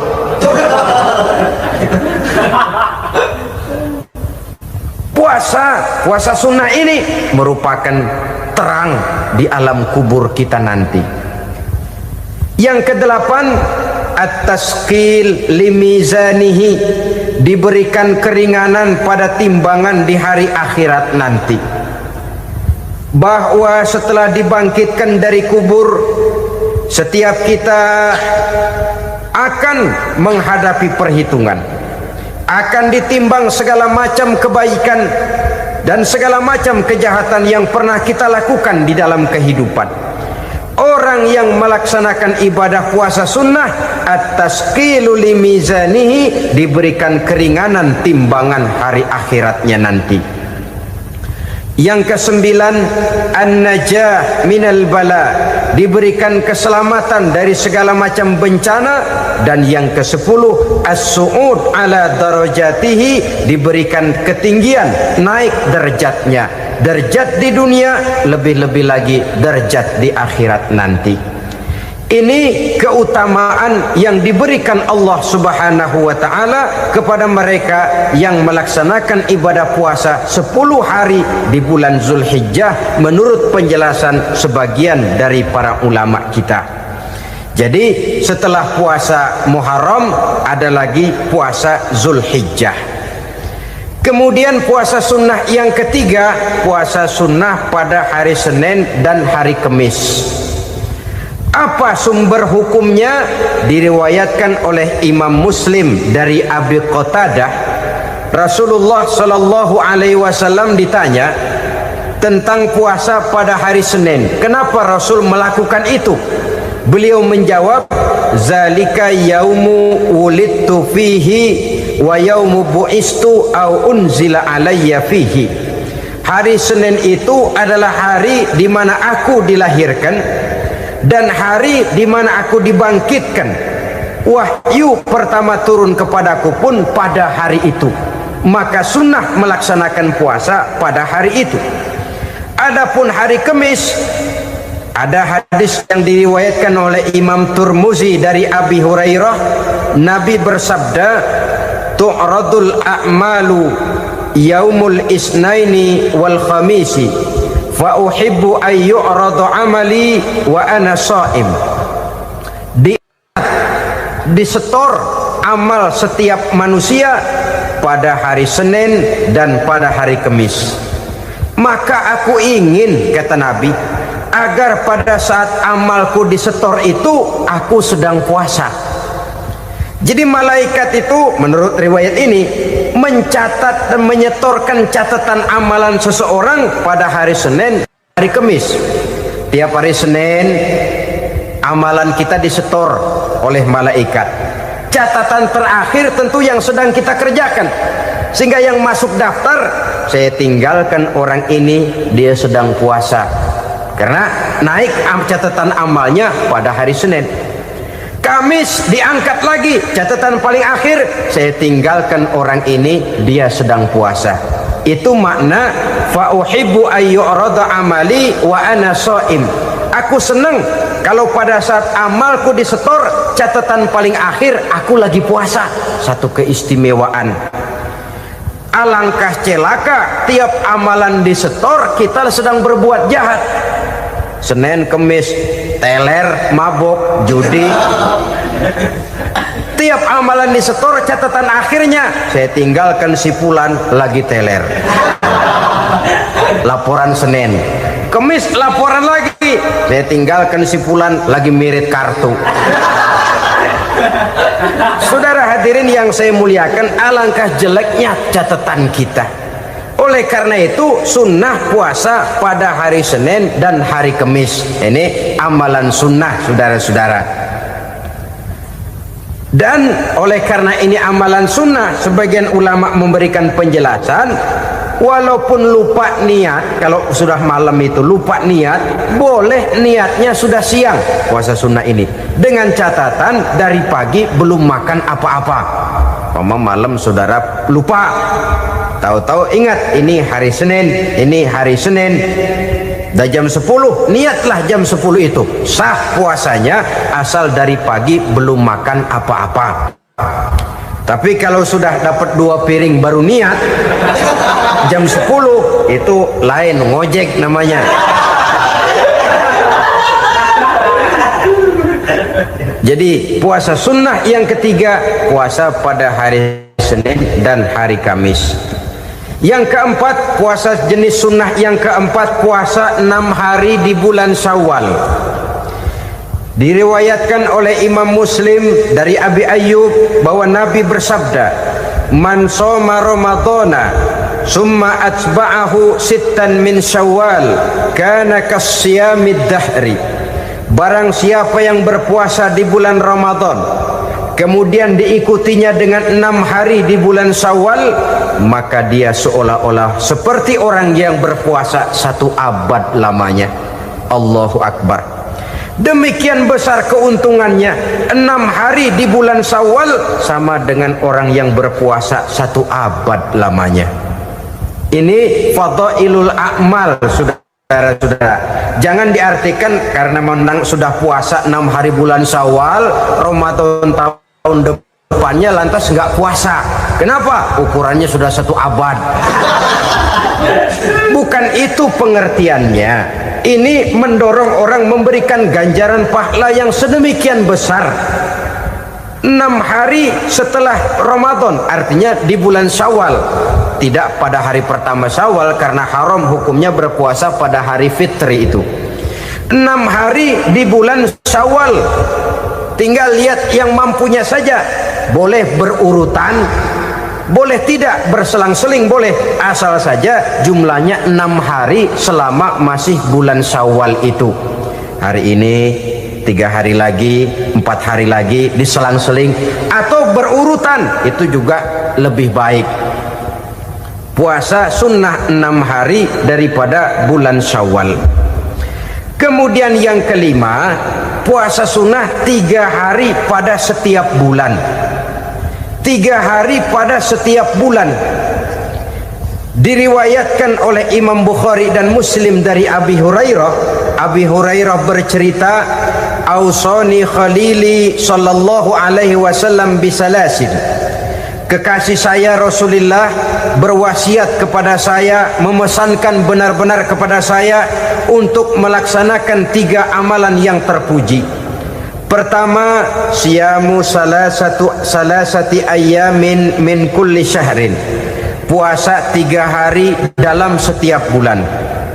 Ini wasiat yang pertama. 3 hari pada setiap bulan. Tidak peduli bulan apa saja. Dalam artian ya bulan menurut perhitungan Islam ya. Muharram, Safar, Rabiul Awal, Rabiul Tsani, Jumadal Ula, Jumadil Akhir, Rajab, Sya'ban, Ramadan, Syawal, Zulqa'dah, Zulhijjah dan selanjutnya. 3 hari pada setiap bulan. Tanggalnya tanggal berapa saja. Lebih utama pada yang disebut Yaumul Bid, yaitu hari-hari di mana bulan menunjukkan purnama. Tanggal 13, tanggal 14 dan tanggal 15 pada setiap bulannya itu disunahkan melaksanakan puasa. Itu wasiat pertama, puasa 3 hari pada setiap bulan. Wasiat yang kedua, warok'atai duha, melaksanakan sholat duha sekurang-kurangnya 2 rakaat. Itu wasiat yang dipesankan benar kepada saya, kata Abi Hurairah. Pertama, puasa 3 hari pada setiap bulan. Yang kedua, usahakan jangan meninggalkan 2 rakaat minimal daripada sembahyang duha. Kita tahu sembahyang duha itu sembahyang sunnah di waktu pagi seketika matahari naik sepenggalahan. Sekurang-kurangnya 2 rakaat, sebanyak-banyaknya 8 rakaat. Di antara fadilah atau keutamaan daripada sholat duha ini yaitu menyangkut masalah rezeki dan usaha. Kemudian wasiat yang ketiga, wa an utira qabla an anama. Beliau sangat berwasiat kepada saya untuk sholat witir sebelum tidur. Artinya sholat malam sebagai amalan sunnah di dalam kehidupan kita. Jadi saudara-saudara, dalam hidup ini kita akan selalu berbentur dengan keperluan. Kalau pada satu saat kita sudah sampai kepada tahap berpikir ini keperluan saya, tentu hal-hal semacam ini akan kita kerjakan. Kita belum tergerak melaksanakan ini semua oleh karena barangkali kita merasa belum memerlukannya. Karena itu marilah kita berusaha di samping melaksanakan puasa yang wajib juga melaksanakan puasa yang sunnah di dalam kehidupan kita. Ini jenis puasa-puasa yang sunnah. Kemudian yang kedua, ada macam puasa yang disebut puasa nazar. Hukum pelaksanaannya wajib apabila nazarnya sudah terwujud. Puasa nazar, puasa yang dikaitkan dengan suatu persoalan. Umpamanya, kalau saya lulus ujian, saya akan puasa 1 minggu lamanya. Begitu ujiannya ternyata lulus, dia wajib bayar nazarnya. Puasa 7 hari, tidak lagi sunnah tapi wajib karena dia nazarkan. Asal saja tidak sah nazar kepada yang makruh apalagi kepada yang haram. Umpamanya nazar kalau tembus 6 nomor mau puasa 3 hari. Itu nazar semacam itu bukan saja tidak sah, tapi haram hukumnya. Tidak boleh nazar kepada yang makruh, apalagi kepada yang haram. Jadi apabila maksud yang sudah kita niatkan tercapai, wajiblah nazar itu dibayar, yaitu kalau nazarnya sunnah, melaksanakan ibadah puasa.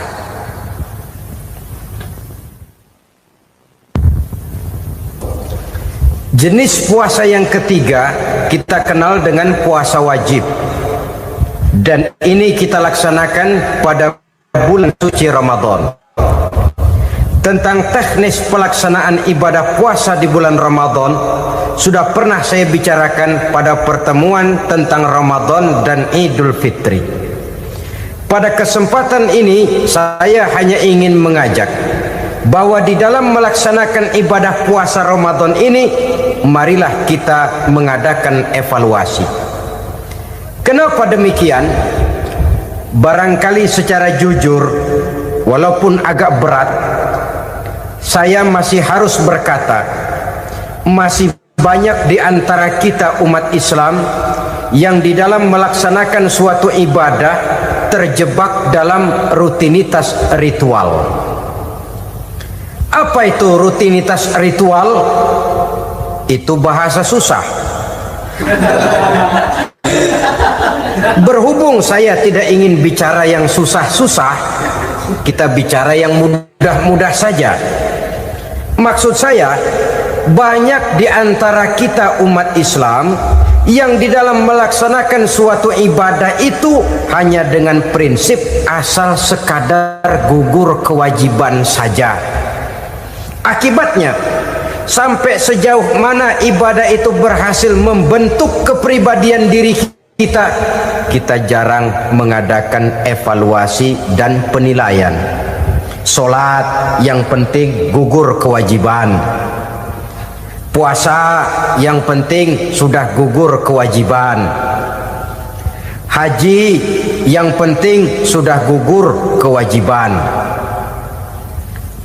Maka jangan heran kalau itu yang jadi prinsip, ibadah lantas tidak punya dampak dalam membentuk kepribadian diri.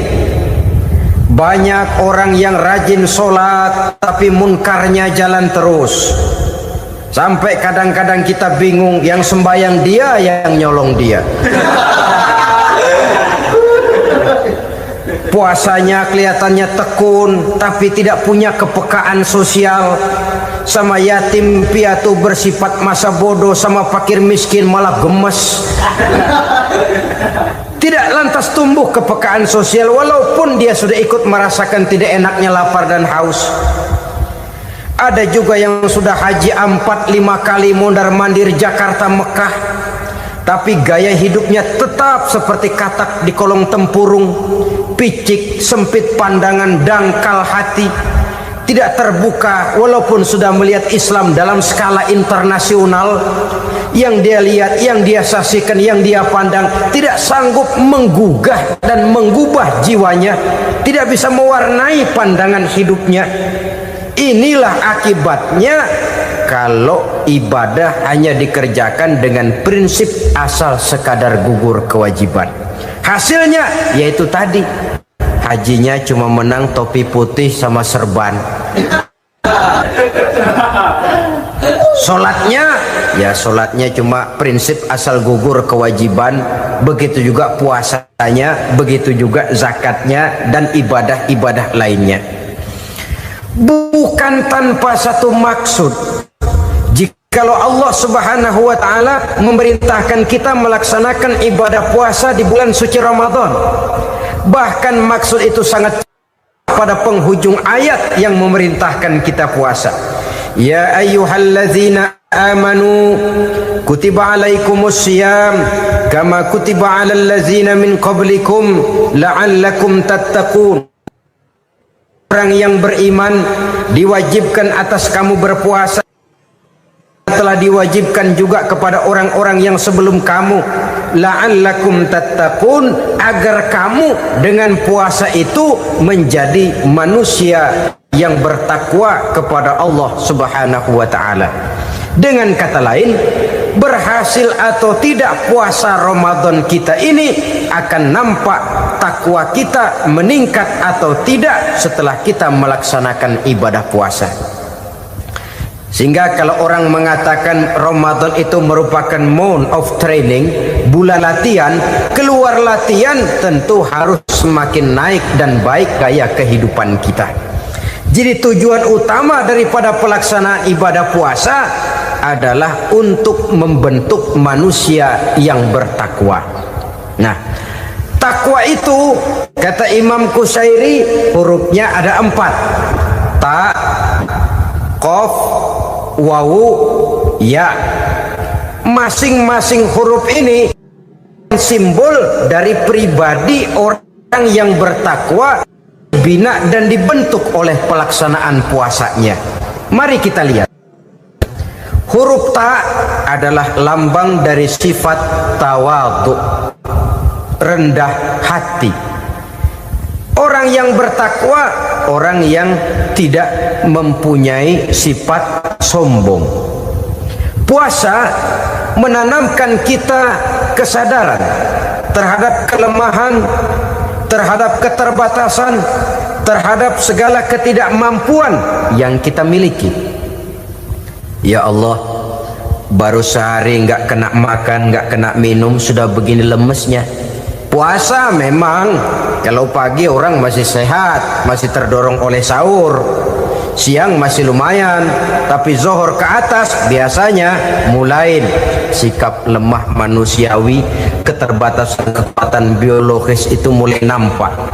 Dari sini tanam satu kesadaran, kalau begitu apa yang mau disembuhkan di hadapan Allah? Kaya, siapa sih orang paling kaya? Ilmu, siapa sih orang paling pintar? Pangkat, siapa sih orang paling tinggi jabatannya?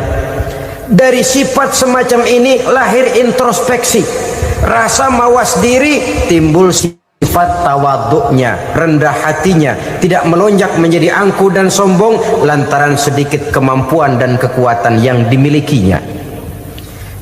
Lalu untuk sikap yang lebih jauh, terwujudlah, terbentuklah apa yang dinamakan stabilitas temperatur batin. Orang tetap konstan menjaga nilai-nilai idealisme yang pernah dimilikinya. Dia mulai dengan adil, dia berjalan tetap dengan keadilan, dan dia berakhir juga tetap dalam keadilan.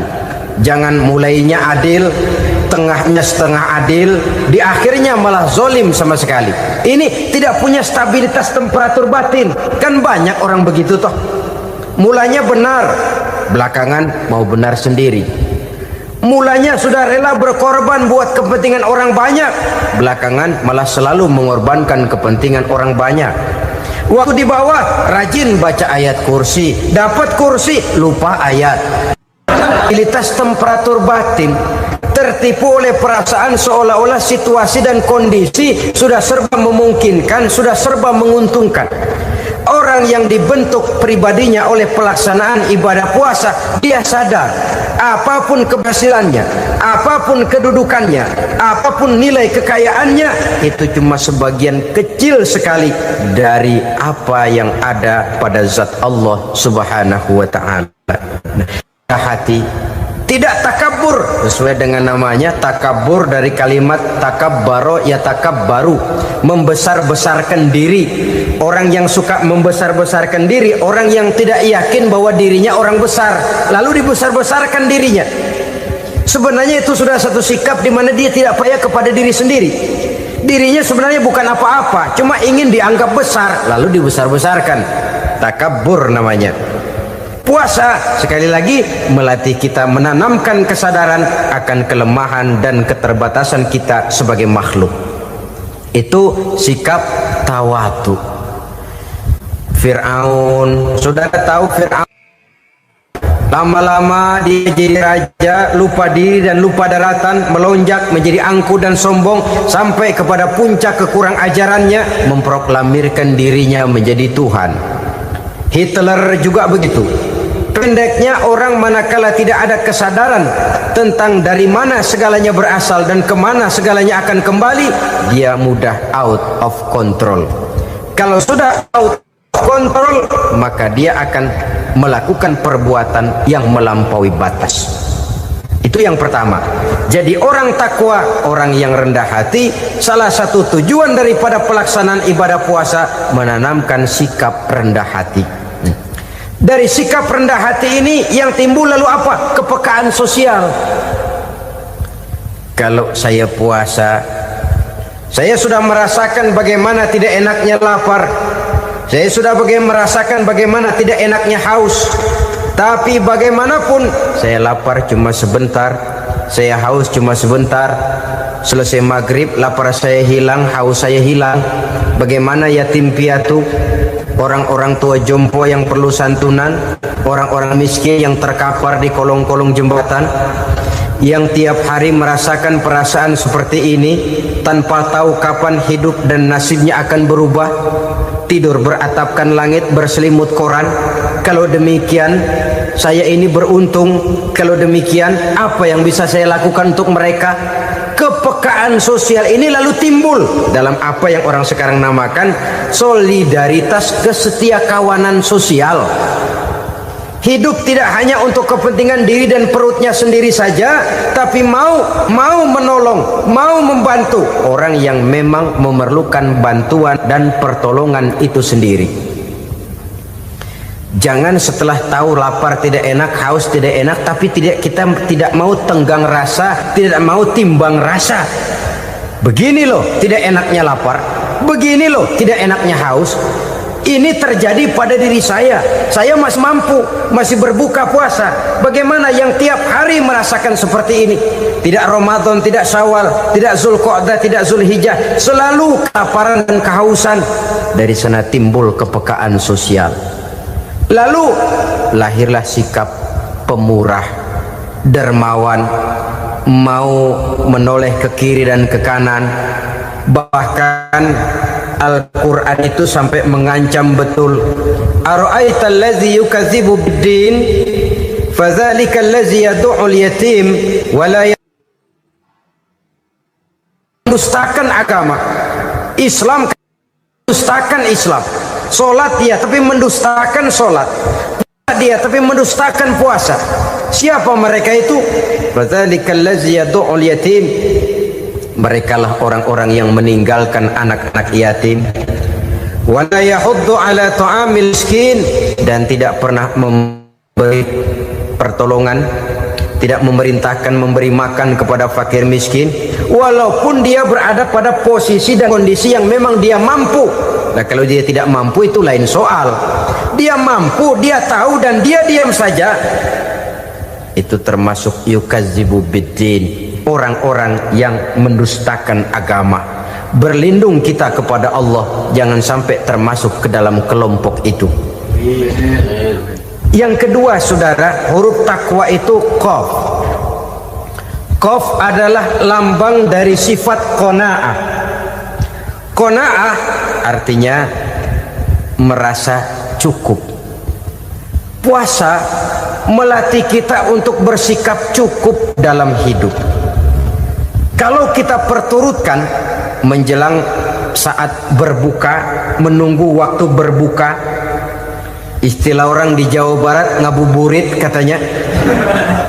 Kita menunggu saat berbuka, segalanya saja ingin kita beli, segalanya saja ingin kita minum, semuanya saja ingin kita makan. Sebab nafsu sudah begitu berupa, perut sudah sedemikian lapar, kerongkong sudah sedemikian haus, rasanya semuanya saja ingin kita telan. Tapi tahukah kita bahwa setelah maghrib berbunyi, berapa banyak yang kita makan, berapa banyak yang kita minum? Sesuaikah dengan keinginan kita tadi siang? Tadi siang semuanya ingin kita makan, tadi siang semuanya ingin kita minum. Setelah berbuka, berapa banyak yang kita makan, berapa banyak yang kita minum? Itulah kehidupan. Segalanya ingin kita kuasai, segalanya ingin kita punyai, tapi berapa sih yang benar-benar kita perlukan? Maka orang kaya adalah orang yang hidupnya cukup. Orang miskin hakikat yang selalu merasa kurang. Bagaimanapun besar rumah, banyak uang kita, berpuluh kendaraan kita, kalau hidup selalu merasa kurang, itu artinya kita masih miskin. Maka jikalau ingin menjadi orang kaya, kuncinya hakikatnya cuma satu, hati kita merasa cukup dengan yang diberikan Allah, bersyukur atas segala nikmatnya, dan dengan syukur itu, nikmat itu akan ditambah oleh Allah Subhanahu wa ta'ala. Puasa menimbulkan sifat qanaah, dan qanaah adalah watak daripada orang-orang yang bertakwa kepada Allah Subhanahu wa ta'ala. Persis seperti orang minum air laut, makin diminum makin haus, makin diminum makin kering tenggorokan. Begitulah orang berhadapan dengan materi. Tadinya dia akan senang kalau dia merasa punya tanah ratusan hektar. Sudah ratusan hektar tidak cukup, ngelamun lagi, alangkah nikmatnya kalau bisa beli gunung. Gunung dibeli. Sudah punya gunung, lihat laut. Aduh, kalau laut juga bisa dibeli, beli lagi laut. Sudah punya laut, lihat ke atas langit, ada yang jual apa enggak ya?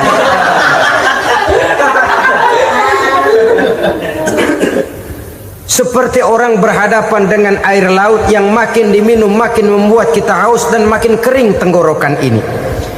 Maka itu harus dihentikan. Sikap untuk menghentikan itu tidak lain adalah dengan sifat qanaah itu tadi, merasa cukup dengan apa yang diberikan Allah, mensyukuri nikmatnya. Itu yang kedua. Yang ketiga, pada kalimat takwa ada huruf wawu. Wawu adalah simbol dari sifat wara dengan ain. Wara, orang yang terpelihara dirinya baik dari yang subuhat, lebih-lebih dari yang haram. Subuhat, saudara tahu, barang yang remeng-remeng, tapi sungguh pun remeng-remeng, kira-kira prosentasenya 70-30. 70% haram, 30% kemungkinan halalnya. Maka yang subuhat lebih baik dijauhi daripada diambil. Orang yang punya kepribadian wara, dirinya terpelihara, jangankan dari yang haram, dari yang subuhat saja dia sanggup menjaga dan memelihara dirinya. Oleh karena itu saya heran kalau orang di bulan Ramadan dia sanggup menjaga diri di waktu siang dari jenis makanan yang halal, dari jenis minuman yang haram. Ada tahu nganggur di meja siang, enggak dia makan. Ada air teh nganggur di meja siang, enggak dia makan. Padahal itu jenis makanan dan minuman yang halal. Tapi ketika datang maghrib, dia berbuka dengan makanan-makanan yang dibeli dari uang yang dihasilkan dengan cara yang haram. Bukankah itu sesuatu yang terbalik? Bukankah dengan demikian sudah tidak lagi menimbulkan sikap yang bisa memelihara dan menjaga kepribadian diri? Orang yang membiasakan diri terpelihara dari yang subuhat apalagi yang haram, maka baik yang dipakainya, yang diminumnya, yang dimakannya terdirilah dari barang-barang yang baik yang dihalalkan oleh agama. Wara. Kemudian yang keempat, pada huruf kalimat takwa ada huruf yakin. Huruf ya simbol dari sifat yakin. Orang yang puasa dibentuk kepribadiannya mempunyai satu keyakinan yang tangguh, dan keyakinan adalah ciri daripada orang yang takwa. Kita lihat yang dipanggil melaksanakan ibadah puasa ini kan iman. Karena memang sulit untuk melaksanakan puasa kalau tidak iman yang jadi dasar. Setidaknya seperti sudah pernah saya sampaikan, ibadah puasa ini memang sulit terkena penyakit show. Kalau kita sholat barangkali terangsang karena kelihatan orang lain. Kalau kita pergi haji mungkin jadi sugesti karena orang banyak tahu. Kalau kita bayar kita jadi terangsang karena banyak orang lihat. Tapi kalau sudah puasa, puasa itu kan yang tahu cuma kita dan Allah saja. Ya, kita sholat, orang lain lihat, kita jadi rada semangat. Kita pergi haji, orang lain banyak ngantar, kita semangat. Kita bayar zakat, orang lain banyak saksikan, kita bersemangat. Tapi kita puasa, siapa yang mau nyaksiin kita puasa? Siapa yang mau memuji kita puasa? Siapa yang mau menyanjung kita puasa? Itu cuma urusan kita dan Allah. Oleh karenanya, dasar daripada pelaksanaan ibadah yang haus mencetik tenggorokan segalanya jadi nikmatan. Tidak ada kerja yang lebih indah selain kerja yang didasarkan kepada satu keyakinan bahwa yang kita kerjakan itu adalah sesuatu yang benar. Dalam hal ini sesuatu yang diperintahkan oleh Allah Subhanahu wa taala kepada kita. Saudara-saudara kaum muslimin rahimakumullah. Demikianlah titik evaluasi kita. Jangan berpuasa hanya dengan prinsip asal sekadar menggugurkan kewajiban saja, yang akan berakibat Ramadan tahun ini berakhir begitu, Ramadan terjebak menjalani rutinitas ritualnya saja.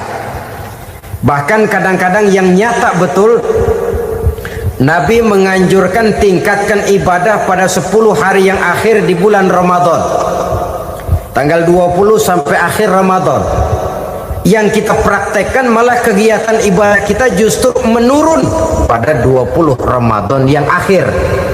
Coba lihat 20 Ramadan ke atas, itu pasukan tarawih paling kelas 60-70 tahun ke atas. Kemana yang lain? Sudah berpikir menghadapi lebaran, berpikir pulang mudik, berpikir macam-macam. Akibatnya konsentrasi ibadah lalu buyar. Dianjurkan Rasul, tingkatkan ibadah pada 10 hari yang terakhir. Kita malah makin ke akhir makin lancip.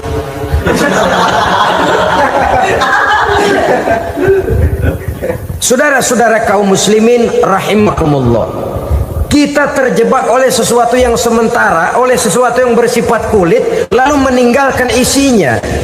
Padahal jikalau kita tidak mengisi Ramadan dengan kegiatan ibadah, berarti kita tidak keluar dari Ramadan dengan jiwa yang baru yang sudah ditempa oleh pengalaman ibadah di bulan Ramadan. Artinya kita tidak kembali kepada fitrah, kesucian seperti saat kita dilahirkan. Lalu kalau kita tidak kembali kepada fitrah, apa yang mau kita rayakan pada Idul Fitri itu? Di mana letak kegembiraan kita? Di mana letak kebahagiaan hati? Kembalikah kita kepada fitrah? Tidak. Benarkah puasa yang kita kerjakan? Kelihatannya juga tidak. Adakah dampak dari pelaksanaan ibadah dalam pribadi kita? Tidak. Kadang-kadang Ramadan selesai malah teriak merdeka.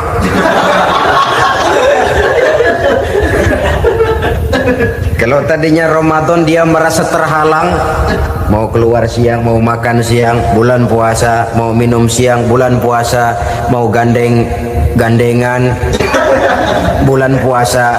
Ramadan selesai, kibarin bendera, teriak merdeka. Lalu kembali merajalela. Saudara-saudara, dampaknya tidak akan kelihatan. Padahal puasa yang baik, la'allakum tattaqun, membentuk manusia yang bertakwa kepada Allah Azza wa Jalla. Nah, sekarang apa kemudahan dan keistimewaan yang akan diberikan Allah kepada mereka yang sampai kepada tingkat takwa ini? Al-Quran menjelaskan, pertama, may yattaqillaha yaj'al lahu makhraja. Barang siapa yang bertakwa kepada Allah Subhanahu wa taala, maka dia akan diberikan makhraja. Makhraja itu jalan keluar dari segala macam kesulitan. Jalan keluarnya ada saja. Menurut ukuran kemampuan dia tidak mungkin, mustahil, tidak bisa, mana mungkin. Tapi pada waktunya ada saja jalan keluarnya. Termasuk jenis yang yaj'al lahu makhraja. Orang yang bertakwa kepada Allah selalu diberikan jalan keluar dari segala kesulitan yang dihadapinya. Siapa sih orangnya yang tidak pernah sulit dalam hidup ini? Siapa orang yang tidak pernah mengalami kesulitan? Tapi kadang orang menilai, itu kelihatannya hidupnya enak aja ya, kayaknya nggak pernah mengalami kesulitan. Sebenarnya bukan tidak pernah mengalami kesulitan, Allah selalu memberikan jalan keluar dari segala kesulitan yang dihadapinya. Lah kalau Allah yang memberikan jalan keluar, tentu sangat mudah sekali. Orang yang bertakwa diberikan jalan keluar dari segala macam kesulitan. Satu. Yang kedua, wa yarzuqhu min haitsu la yahtasib. Dia akan diberikan rezeki oleh Allah dengan jalan yang tidak disangka-sangka. Rezekinya datang dengan cara yang tidak disangka-sangka. Gajinya mungkin kecil, tapi penghasilannya gede. Kan itu yang penting. Gaji dan penghasilan kan lain tuh. Boleh jadi gaji kecil, asal penghasilan gede, kan nikmat hidup itu. Nah, penghasilan ini ada yang bisa kita perkirakan. Bisa kita perkirakan. Misalnya gaji itu tadi. Kalau saya kerja, gaji saya begini. Ada rezeki yang masuk min haitsu la yahtasib. Tidak kita sangka-sangka, tidak kita duga-duga, tahu-tahu ada saja rezeki. Datang orang bawa persoalan yang mendatangkan hasil. Sebab rezeki, jodoh, maut memang seperti bayangan. Kita uber-uber dia lari, kita diem dia diem. Kan gemesin itu. Bayang-bayang itu begitu. Kita kejar, dia lari. Rezeki juga begitu. Kita diam, dia diam. Setengah mati yang namanya rezeki kita cari, kita uber, ngobek sampai ratusan bohong kita kerjain. Tapi memang belum waktunya, ya sulit untuk tembus. Tapi kadang-kadang giliran kita nongkrong di rumah, datang orang bawain rezeki. Itulah yang namanya rezeki. Tapi ini untuk orang yang bertakwa. Kalau tidak punya kredibilitas takwa, jangan lalu pakai ayat ini. Diberikan Allah dengan rezeki dengan jalan yang tidak disangka. Kan ada ayatnya dah. Kita mah mantang aja di rumah dah. Ntar juga tuh rezeki datang. Ini fasilitas yang diberikan kepada orang yang wa may yattaqillah, bertakwa kepada Allah, yarzuqhu min haitsu la yahtasib, diberikan rezeki dengan cara yang tidak disangka-sangkanya. Maka kadar ketakwaan jangan membuat kita buruk sangka. Tuh orang ya nggak kemana-mana, duitnya ada aja. Kalau dia takwa, Allah berikan jalan keluar. Yang lantas ngelihat kiai orangnya ahli ibadah, ilmunya tinggi, akhlaknya luar biasa, takwanya tinggi, rezekinya lancar, lalu husnuzon nih kiai nggak kemana-mana, duitnya banyak, miara tuyul kali ini. Itu termasuk jaminan Allah yang masuk kategori min haitsu la yahtasib. Yang ketiga, yaj'al lahu min amrihi yusra, dimudahkan segala urusannya, dimudahkan segala urusannya. Kemudian yang keempat, yukaffir anhu sayyiatihi wa yu'azzim lahu ajra, diampuni segala kesalahannya dan dibesarkan pahala kebaikan yang dikerjakannya. Maka mudah-mudahan puasa yang kita kerjakan mengantarkan kita kepada ketakwaan kepada Allah, dan takwa membuka janji Allah kepada kita di dalam kehidupan ini. Inilah saja yang kita bicarakan pada pertemuan ini. Mudah-mudahan ada manfaatnya. Terima kasih atas segala perhatian. Mohon maaf atas segala kekurangan. Usikum wa nafsi bitaqwallah. Wassalamualaikum warahmatullahi wabarakatuh. Waalaikumsalam.